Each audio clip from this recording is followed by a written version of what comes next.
सातारा नगर परिषदेमध्ये निवडून येण्यापूर्वी किंवा निवडून आल्यानंतर आपल्या प्रभागात एक बाग असावी असं सुंदर स्वप्न नगरसेवकाला पडतं. प्रशासकीय काळामध्ये साताऱ्यातील एका बड्या नेत्याला सुद्धा असं स्वप्न पडलं आणि त्यांनी भैरवाच्या पायथ्यालगत हे वैशिष्ट्यपूर्ण योजनेअंतर्गत 12,66,00,000 रुपयाचं निधी मंजूर करून आणून ओंकार भंडारे नामक ठेकेदाराला काम दिलं. आपल्या होणाऱ्या प्रभागामध्ये हे काम प्रशासकीय काळात पूर्ण करण्यासाठी रस्ते, वॉकिंग ट्रॅक, झुलता पूल, झाडं लावलेले अशा प्रकारची कामं केलेल्याचे वर्क ऑर्डर केले. काम सुरू झालं 2025ला. आज 2026 आहे. साताऱ्यातील नागरिकांनी 1.5 वर्षात इथं जर स्वप्न बघितलं तर प्रत्यक्षात कॉन्क्रीट रस्ता जो केलेला आहे तो सगळा वाहून गेलेला आहे. खडी सगळी वाहून गेलेली आहे. चाळण झालेली आहे रस्त्याची. त्याचबरोबर ती पूल केलेले आहे. ते पुलाचे कठडे नीट बांधलेले नाहीत.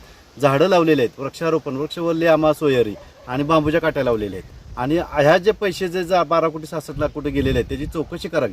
यासाठी साताऱ्यातील दोन्ही राज्यांना खासदार श्रीमंत छत्रपती उदयनराजे भोसले आणि राज्याचे सार्वजनिक बांधकाम मंत्री ज्यांना बांधकाम क्षेत्राला फार मोठा अनुभव आता सध्या दिसत आहे त्यांनी स्वतः या जागेवरती यावं, या जागेची पाहणी करावी, थर्ड पार्टी ऑडिट करावं आणि या ठेकेदाराला काळ्यात टाकावं किंवा कसं याचं मूल्यमापन आपण करावं. जेव्हा हे राज्य चालतील तेव्हा साताराचा विकास किती चाललेला आहे ते समजेल. म्हणून माझी इथं 2 राज्यांना विनंती आहे. आणि ज्या बड्या नेत्याने हे संपूर्ण काम केलेलं आहे त्याला या निधीमधून किती निधी मिळाला ह्याची सुद्धा चौकशी करणं गरजेचं आहे. लातूरवरून निवृत्त झालेला ठेकेदारावर नेमणूक केलेला निवृत्त अभियंता चिद्रे जोपर्यंत या साताऱ्यात आहे तोपर्यंत अशीच बोगस कामं होत राहणार. ठेकेदारांचं भलं होणार आणि सातारकरांचं नुकसान होणार.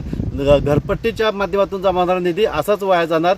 आमदार खासदारांच्या निधीतून जमा होणारा निधी, त्याचबरोबर एकनाथ शिंदेच्या नगरविकास खात्यातून मिळणारा निधी सुद्धा पाण्यासारखा वाहत जाणार. नगरसेवकांची घरं भरली जाणार. ठेकेदार मालामाल होणार. जनतेचं मात्र कुत्रं हाल खाणार नाही. ही सातारची शोकांतिका आहे.